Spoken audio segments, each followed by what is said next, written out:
بندہ ہے ابو جہل کا بیٹا ہے، اس کا نام ہے اکرمہ۔ جب اکرمہ مسلمان نہیں ہوا تھا، مکہ فتح ہو گیا، تو اس کی بیوی ام حکیم رضی اللہ تعالی عنہ یہ مسلمان ہو گئی تھی، اور یہ اکرمہ کافر تھا۔ تو یہ اکرمہ جو ہے نا، جب مکے میں نبی کریم صلی اللہ علیہ وسلم آ گئے اور اس کے ساتھ جو لشکر تھے وہ آ گئے 10,000 لشکر مدینے سے، تو انہوں نے اعلان کیا نبی کریم صلی اللہ علیہ وسلم کہ سب لوگ اپنے گھروں میں بیٹھ جائیں، کسی کو کچھ بھی نہیں ہوگا، یا خانہ کعبے میں بیٹھ جائیں۔ اور اس کا سردار ابو سفیان تھا، یا ابو سفیان کے گھر میں بیٹھ جائے۔ تو اکرمہ نے بولے کہ بھائی میرا جو بابا تھا والد ابو جہل، یہ تو نبی کریم صلی اللہ علیہ وسلم کا بہت دشمن تھا،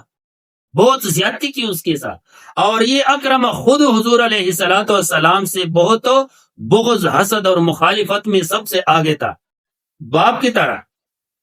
تو اس نے اس طرح کیا کہ بھائی وہ نکل گیا، بولے کہ بھائی میں ہجرت کرتا یمن کی طرف جاتا ہوں، مسلمان مکے میں آ گئے، اب ہماری زندگی مشکل ہے۔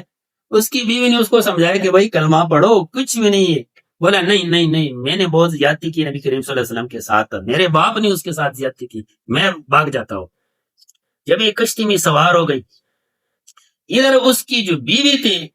وہ نبی کریم صلی اللہ علیہ وسلم کی خدمت میں آگے عرض کی کہ حضور میرا خاوند جو ہے نا، آپ جانتے ہیں کہ تیرے ساتھ بہت زیادتی کی انہوں نے، میں تمہارے کے ہاں ان کے لیے پناہ مانگتا ہوں کہ بھائی آپ اس کو پناہ دے دے خود۔ یہ عربوں کا قانون تھا کہ کوئی بندہ کسی کے پاس جاتا اس کو بولتا کہ بھائی میں یہاں پناہ لینے آیا ہوں، تو چاہے اس کا ذاتی دشمن بھی تو اس کو وہ معاف کر دیتا، اس کو پناہ دیتا۔ نبی کریم صلی اللہ علیہ وسلم فرمایا ٹھیک ہے پناہ دے دے چلو۔